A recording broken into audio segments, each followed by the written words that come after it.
오늘 만나신 모델은 상남자의 차, 값비싼 오프로더 메르세데스 AMG G63인데요 예전부터 소개해드리고 싶었던 모델 중에 하나인데 이 벤츠 코리아에서도 이 차를 시승차를 보유하고 있지 않았습니다. 하지만 요즘 이 G클래스 이제 많이 풀렸죠. 인도 시기도 많이 줄었고 그 덕분에 시승차가 작년 말부터 풀렸는데요. 자, 누군가 사고를 내는 바람에 이 수리만 한 2달 걸렸는데, 자, 기다릴 만한 가치가 있었는지, 자, 메르세데스 AMG G63 잠시 함께 느껴보시겠습니다.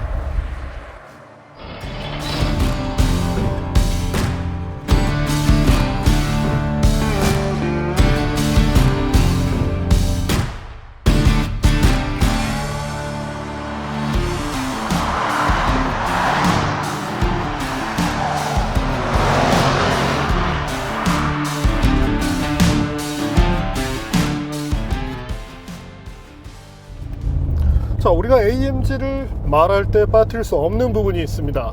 바로 엔진 사운드인데요. 자, 지금처럼 가볍게 달리고 있을 때 그르렁거리는 V8 엔진의 사운드. 자, 기술적인 가치로 본다면 현재 45 엔진, 특히 45S 같은 경우 2리터급으로 400마력 이상을 뽑아내는 만큼 의미가 있지만 현재 모델이 갖고 있는 이런 사운드에 대한 감성만큼은 따라할 수가 없죠.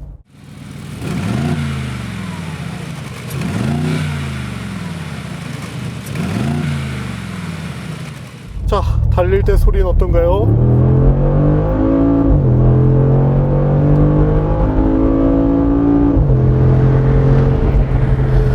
자, 기어가 올라가면서 약간 수그러들긴 하지만 상당히 대단한 사운드를 뿜어냅니다. 바로 이 맛 때문에 AMG를 선호하시는 분들이 많으시죠? 자, BMW의 M 엔진이 들려주는 그런 감성적인 측면도 물론 좋습니다. 하지만 AMG의 것은 이 또 나름대로의 맛이 있는 만큼 취향의 문제이긴 하지만 전기 8기통 엔진 사운드 상당히 좋은데요. 자, 엔진은 4리터 그리고 2개의 터보를 갖고 있습니다. 뭐 이런 것들이 이제 차체 외부에도 이렇게 표현이 되어 있는데, 자, 단순하게 어떤 그 수치적인 그런 것들을 떠나서 감성적인 측면으로 다가오는 이런 것들이 이 차의 존재감을 한 번 더 키워주게 되죠. 물론 뭐 이 엔진을 갖고 있는 다른 AMG도 뭐 같은 것들, 같은 이점을 갖고 있지만 특히나 약간은 그 상남자틱한 이 G63에서는 그런 분위기를 더 물씬 풍겨내는 것 같아서 좋은데요. 엔진은 585마력의 최고 출력과 최대 토크 86.6kg/의 토크를 내는데요. 자, 이런 것들을 사실 일상에서 별로 뽑아낼 일은 많지 않습니다. 적어도 뭐 시내 주행이 많다라면 더 하겠죠. 하지만 잠시라도 이 짧은 스트레이트를 만났을 때 가볍게 가속 페달만 밟아주면 강력한 힘을 바탕으로 즉각적으로 치고 나가는 모습을 보여주는데요. 이 대백이란 엔진을 타는 이유가 있다면 바로 이런 부분에 있다고 말씀을 드리고 싶네요. 자, 물론 뭐 400D 같은 경우가 어떤 뭐 연비를 비롯해서 오프로드 환경에서 더 나을 수도 있습니다. 하지만 이 가솔린 모델이 보여주는 이 고회전 영역에서의 힘, 이런 점만큼은 디젤 엔진이 따라할 수 없는 영역이라고 생각이 되고요. 변속기는 TCT라고 불리는 9단 자동인데, 자, TCT라고 되어 있으니까 뭔가 이제 뭐 멀티 클러치라고 생각하실 분들이 계시겠지만, 토크 클러치 트랜스미션, 뭐 쉽게는 그냥 일반적인 토크 컨버터 방식의 자동 변속기라고 생각을 해주시면 됩니다. 사실 강한 토크를 내야 되고 뭐 여기에 뭐 사륜구동 시스템 이런 것들이 맞물려 있고, 이 차의 성격 자체가 온로드에서 엄청나게 달리는 그런 것보다는 이 차에 특화되어 있는 것들을 풀어내야 되기 때문에 이와 같은 변속기가 들어갔다고 봐주시면 되고요. 뭐 특징이라면 디클러칭 기능을 사용한다는 점이 있고, 가속 페달을 깊이 밟아서 킥다운을 유도했을 때 이때 변속기가 뭐 단계를 밟아가면서 시프트 다운을 하는 것이 아니라 가령 뭐 5단에서 뭐 2단 이런 식으로 큰 폭의 널뛰기가 가능합니다. 때문에 조금 더 빠른 그런 가속을 즐길 수 있다는 점이 좋죠. 네, 지금처럼 말이죠. 차체는 현재 보시는 것처럼 사다리 모양의 기본 틀에 나머지 것을 얹어서 완성이 되어 있는데요. 뭐 쉽게는 프레임 차체라고 보시면 됩니다.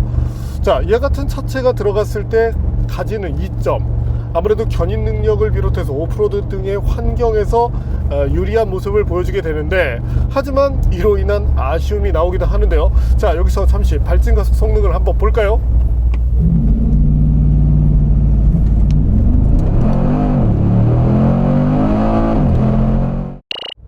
자, 가속 성능 자체는 매우 대단합니다. 제조사 발표 수치가 4.5초였죠. 반면 저희가 테스트한 결과 4.2초가 나왔습니다. 겨울 환경이라는 것이 터보 엔진에 유리한 만큼 여기서 약간의 이점을 봤다고 생각되는데, 어쨌든 이 차의 무게를 감안한다면 대단한 성능이긴 하죠. 또한 가속 성능만 보더라도 르만테 트로페오 성능 지향형 모델이죠. 또한 GLE 63S와 비교를 했을 때 이 중간에 위치하는 정도의 성능을 내줍니다. 이 차의 무게를 생각한다면 대단한 성능인데, 자, 무게를 잠깐 볼까요?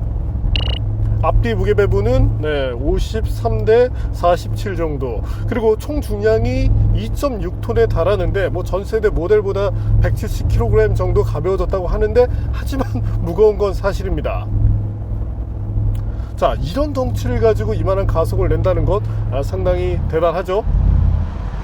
다만 이와 같은 가속을 끌어내고 있을 때 이 고출력 모노코크 차체에서는 느낄 수 없는 약간의 좀 불안불안한 그런 느낌이 있어서 아쉬운데요. 특히나 강하게 이제 스타트를 했을 때 이때 약간은 조금 뒤뚱거리는 느낌이라고 할지, 약간 이 어떤 그 차체 특성에 의한 그런 불안감이 있습니다. 실제로 이 차의 최고 속도를 놓고 보더라도 시속 220km에서 제한이 되는데, 자, 힘으로 놓고 본다면 사실 앞자리 숫자를 꺾어 나가는 것이 그렇게 어렵지 않거든요. 하지만 안정감, 어떤 직진 주행에서 안정감이 다소 좀 떨어지기 때문에 이 차의 용도는 어떤 그 초고속 구간보다는 중고속 영역에서 힘을 내는, 이때 조금 더 중심을 두고 있다, 이렇게 봐주시면 되겠습니다. 참고로 어떤 그 패키지, 운전자 지원 패키지를 택하게 되면, 고성능을 위한 이런 패키지를 택하게 되면 최고 속도가 시속 240km까지 오르도록 되어 있고요. 자, 그러면 이 무거운 차체, 거기에 강력한 엔진, 4초대 초반을 끊는 이 차, 과연 정지시키는 데는 얼마만큼의 능력을 보여주는지 볼까요?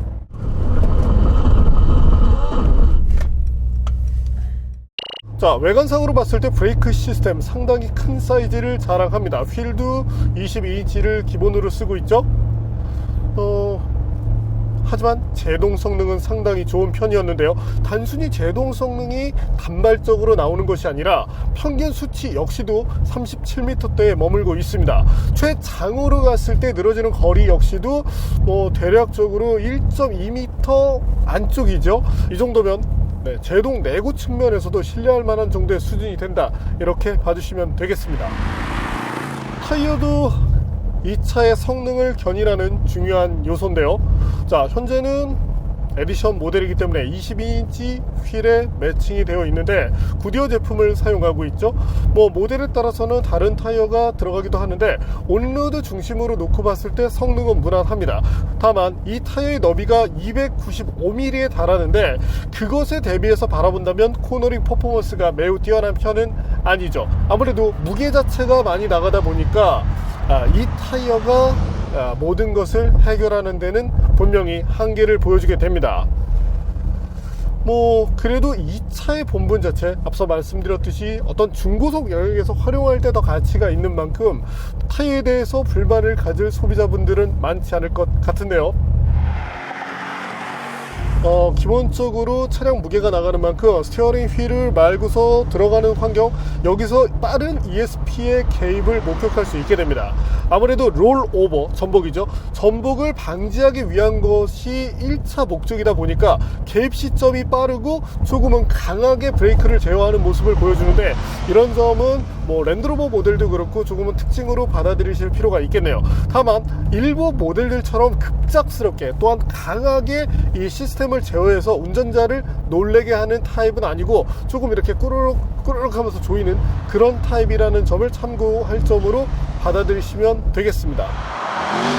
자, 코너링 때의 특징은 약간 언더스티어를 가져가는데 아무래도 후륜 쪽의 동력이 약간 더 많이 물리게 되죠. 4대 6의 이 비중으로 4륜 시스템을 구동하는 만큼 그래도 후륜차 같은 그런 느낌을 맛볼 수가 있습니다. 뭐 구동 배분되는 것도 적당히 좋은 모습이죠. 그리고 서스펜션에 댐핑 컨트롤 기능이 제공되기 때문에 현재는 이제 노멀 모드까지 활용한다면 3단계로 조일 수 있는데 사실 이 댐핑 컨트롤 스포츠 모드에서 굳이 조일 일은 없습니다. 앞서 어떤 직선 도로를 강하게 빠르게 주행하고 있을 때 이때 약간 안정감이 떨어진다고 말씀드렸는데 댐퍼를 조이게 되면 그런 특성이 조금 더 가미되는 만큼 정말 특별한 환경, 그렇다고 해서 이 차를 서킷에서 타기도 좀 애매하죠. 때문에 어떤 기능적인 측면에서 담아냈다는 점 자체는 좋지만 별로 그렇게 쓰임새는 많지 않아 보이네요. 자, 그렇다면 승차감은 어떨까요?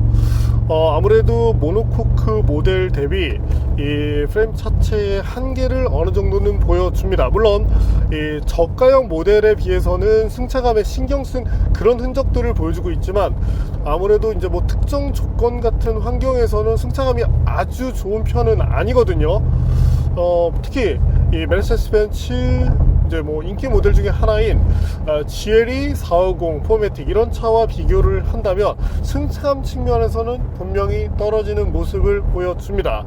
때문에 이 차의 특성, 이 차의 본질 자체가 사실은 어떤 온로드 주행보다는 오프로드에 있기 때문에 이런 부분에 대해서는 타협하실 필요가 있겠네요. 자, 그럼 여기서 투박한 디자인을 갖추고 있는 G63에 대해서 한번 자세히 볼까요?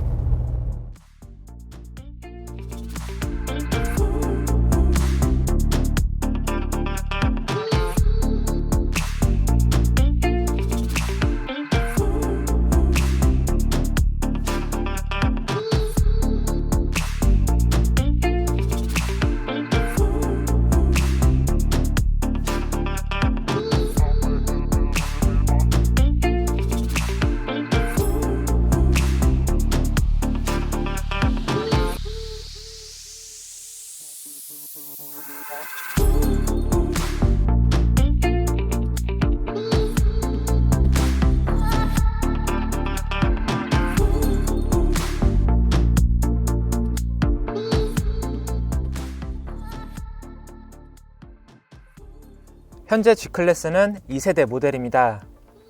디자인은 1세대 모델과 일정한 흐름을 같이 합니다. 그래도 분리됐던 주간 주행 등이 헤드램프 속으로 통합됐고 리어램프 디자인을 부드럽게 바꿨습니다.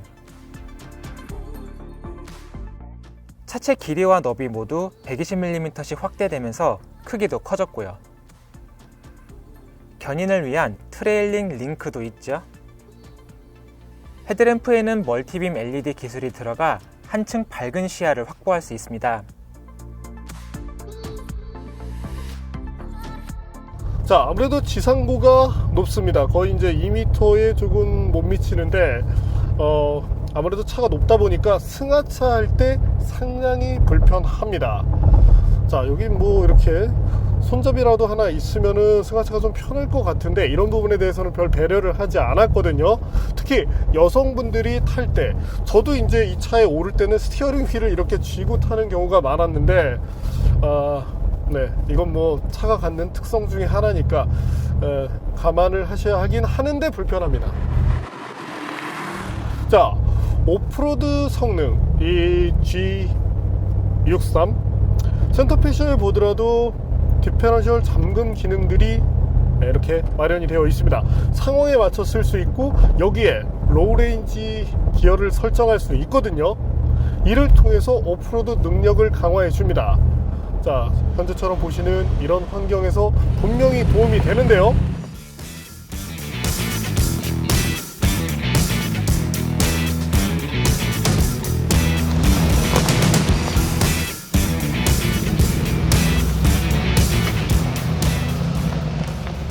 시각으로 한번 볼까요? 접근각은 약 31도, 조금 못 미치지만, 네, 그리고 이탈각도 약 30도 정도가 됩니다. 자, 램프각 같은 경우도 27.5도 정도거든요. 때문에 어지간한 SUV들이 갈 수 없는 길도 갈 수 있습니다. 또한 최저 지상고도 제법 높은 편이고요. 다만 순수한 오프로드만 놓고 본다면 이 고급화된 분위기, 거기에 고성능차의 분위기를 내면서도 오프로드를 갈 수 있다는 점은 좋지만, 냉정하게 자 이런 어떤 수치적인 것으로 놓고 본다면 디펜더 쪽이 더 낫긴 하네요. 물론 뭐 랭그러랑 비교할 필요는 없겠죠? 자, 그렇다면 고성능차의 분위기를 보여주고 있는 AMG G63 실내 구성도 한번 볼까요?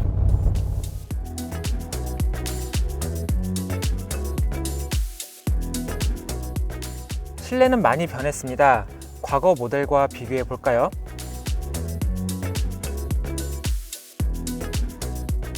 조수석에 있는 손잡이와 송풍구 중앙에 위치한 디퍼렌셜 락 스위치는 G클래스만의 특징입니다. 이 버튼 위아래로 조명이 있는데 하단의 주황색 조명은 시스템을 선택했다는 것을, 상단의 붉은색 조명은 시스템이 작동한다는 것을 나타냅니다. 1번 버튼을 누르면 전후 구동 배분이 50대 50으로 고정됩니다. 2번을 누르면 뒷바퀴 좌우 구동 배분이 50대 50으로 고정되고요. 3번 락까지 활성화시키면 앞바퀴까지 좌우 구동력을 나눠줍니다. 이와 같은 다양한 조합으로 오프로드에서 성능을 내는 것이 G클래스의 가장 큰 특징입니다. 나파 가죽과 다이아몬드 박음질 구성이 시트와 도어, 무릎 패드에도 적용됐죠?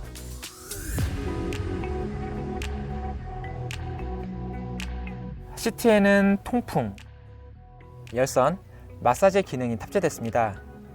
마사지는 핫스톤 기능까지 지원합니다. 뒷좌석에도 열선이 있고요. 시트 폴딩은 쿠션을 내리고 시트백을 접는 방식입니다. 시원한 느낌의 계기판과 센터페시아 모니터도 좋습니다. 테마도 바꿀 수 있고요.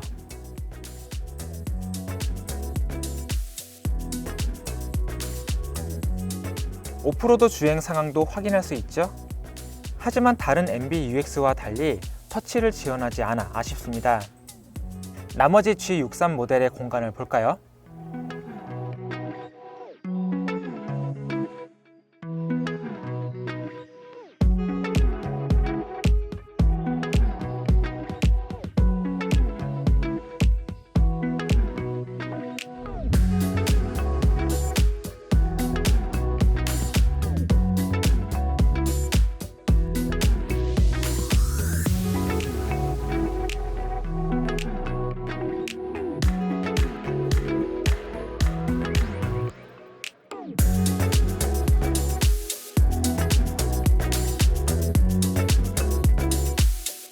이제 감성 측면의 소리를 들어보겠습니다.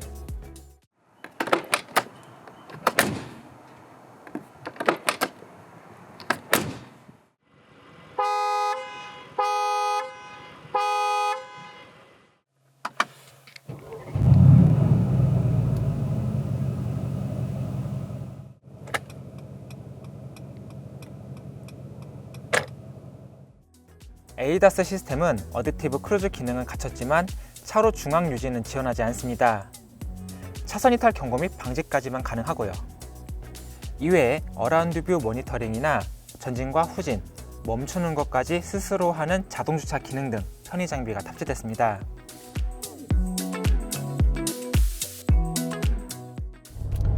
자, 사실 차체 크기 대비 어떤 공간적인 이점이 많은 편은 아닙니다. 자, 차를 바깥으로 봤을 때 재원상으로는 상당히 이 와이드한 그런 수치를 보여주지만 옆에 팬더 쪽이 조금 이렇게 돌출되게 되어 있고, 그래서 실내에 탔을 때는 아주 넓다는 느낌을 받지는 않습니다. 차의 크기 대비 레그룸도 그렇게 여유로운 편은 아니고요. 때문에 박스형 차, 특히 G클래스가 갖고 있는 특성 자체가 그렇기 때문에 이 부분에 대해서도 타협이 필요합니다. 앞으로도 계속 얘기를 할 텐데 이 차에는 정말 운전자가 타협해야 될 것들, 승객이 타협해야 될 것들이 많거든요. 자, 상당히 투박한 그런 모습을 보여주고 있는 G클래스인데요. 그럼에도 불구하고 상당히 눈에 띄는 차 중에 하나입니다.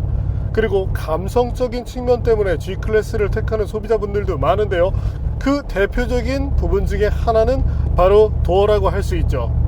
자, 도어를 열 때 이렇게 버튼을 누르고 당겨서 열고, 자, 도어를 닫을 때 이 철컥거리는 소리, 바로 이런 점에서도 매력을 찾을 수 있는데요.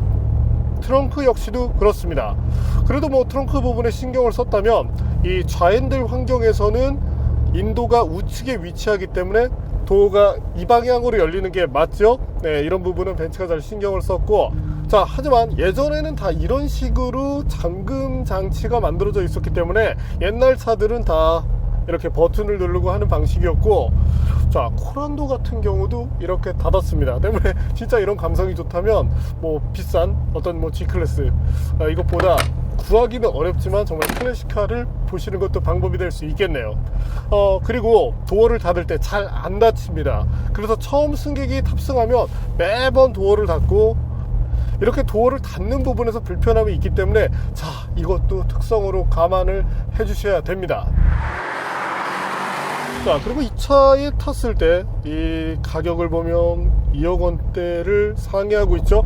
특히 현재 모델은 에디션 모델이기 때문에 가격이 조금 더 비쌉니다. 그런데 사운드 시스템을 작동시켜보고 깜짝 놀랐거든요. 자, 부메스터 사운드 시스템이 장착되어 있는데, 이건 사실 음질로 보면 굉장히 만족도가 낮습니다. 아마도 1억 원대는 물론 이거 한 5천만 원대 차량에서도 이 정도의 음질을 들려준 차가 없는 것 같은데, 뭐 사실 이제 G 클래스의 사운드 시스템에 만족을 할 수 있다면 삼성 마이바이, 금성, 아하 정도의 사운드에서도 대단한 그런 만족감을 표할 수 있게 되겠네요. 자, 물론 이 홈 시스템과 차의 시스템의 차이가 있지만, 자, 근래 이런 시스템 만나기 힘든데 가격 자체는 비싸지만 만족도는 낮네요. 자, 메르세데스 AMG G63. 자, 이 차를 탔을 때 느꼈던 부분, 이거 뭐야, 승차감은 왜 이러고, 가속할 때는 또 왜 불안하고, 문은 잘 안 닫히고, 사운드 시스템은 왜 이 모양에, 정말 마음에 드는 게 하나도 없네. 이 뭔가 어떤 디자인, 취향에 따라서는 세련된 현대적인 차가 좋을 수 있거든요. 저 같은 경우는 그렇습니다. 자, 하지만 이렇게 생각해보면 어떨까요? 이미 여러 가지 것들을 경험하고 났을 때 내가 경험하지 않은 또 하나의 영역, 거기에 고급화된 분위기를 추가할 수 있다면 얘기가 달라지는데요. 만약에 뭐 산타페 아니면 국산 고급차 뭐 GV80 이런 차들을 타다가 넘어오면 아마도 욕을 할 겁니다. 뭐 이것도 없어, 이것도 없어, 이것도 없어, 이것도 없어. 하지만 이 차를 가지고 오프로드를 즐길 수 있는 여유, 이건 정말 여유거든요. 차를 사는 것 외에 들어갈 돈이 더 많기 때문인데, 이럴 여유, 그리고 이미 나는 이 모든 것을 다 해봤어, 때로는 뭐 다른 차들도 있어, 이런 경우라면 G와겐은 충분한 매력을 발휘합니다. 사실 일반적인 시선으로 바라본다면 이건 뭐 정말 허세용이거든요. 아마도 99%의 소비자분들은 이 허세용이라는 데에 공감을 하실 겁니다. 하지만 내가 이미 많은 것들을 다 갖고 있었다면 또 똑같은 것들을 또 추구해 나갈 필요는 없거든요. 그렇다면 그와 같은 소비자분들께 이 G63은 분명한 가치를 바랄 수 있는 모델이라고 말씀을 드리고 싶네요. 다만 온로드 중심의 환경에 있다면 조금 더 편안하고 고급스러운 느낌, 그런 측면에서는 벤테이가가 더 낫습니다. 가격도 약간 높긴 한데, 그리고 성능 지향으로 바라본다면 AMG이긴 하지만 이 차의 모든 것들이 온로드라기보다는 오프로드에 맞춰져 있는 만큼 뭐 르반테 트로페오 혹은 람보르기니 우르스 쪽으로 가시는 게 더 낫죠. 핸들링 측면이나 이런 부분에 대해서는 거의 뭐 비교 대상이 아니거든요. 때문에 차가 가지고 있는 본질적인 부분, 그 중에서도 정말 이 차는 이 차만의 특화되어 있는 이런 것들을 이해하고 접근했을 때 만족감을 누릴 수 있는 만큼 어떤 지불 능력도 중요하지만 차에 대해서 꼭 이 특성에 대해서만큼은 이해를 하시는 것을 먼저 추천드리고 싶습니다.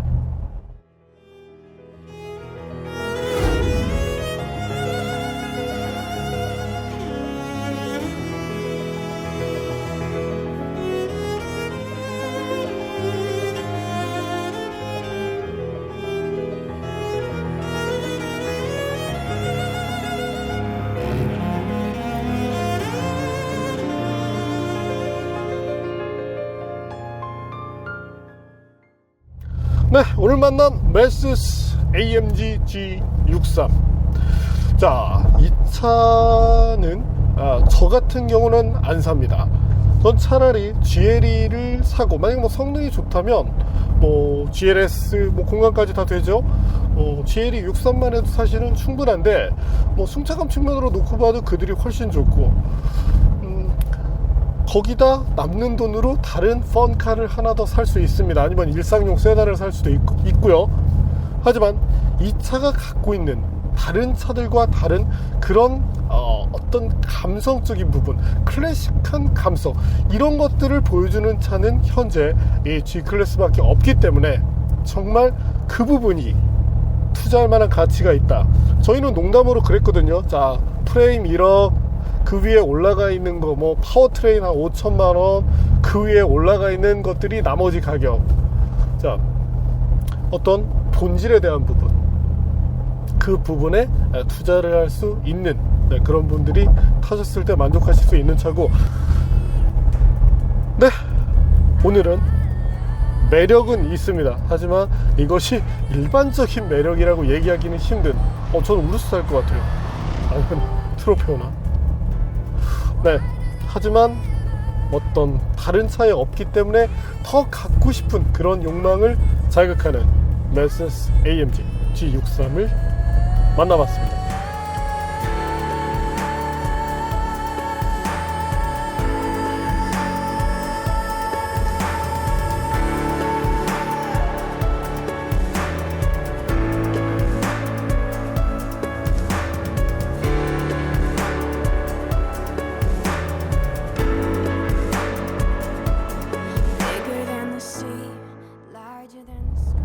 이건 정말 이 차에 대해서 공부를 많이 하고 시승을 한 번 해서는 안 될 것 같아요. 자, 매장 가서 한번 타보고, 그 다음 주에도 한번 타보고, 그 다음 주에도 한번 타보고, 이게 맞구나 라고 생각하시면 그때 이제 계약서에 도장을 찍는 게 좋고, 단순히 눈에 보이는 것만으로 이거 찍으시면 이거 하루는 후회할 것 같은데요.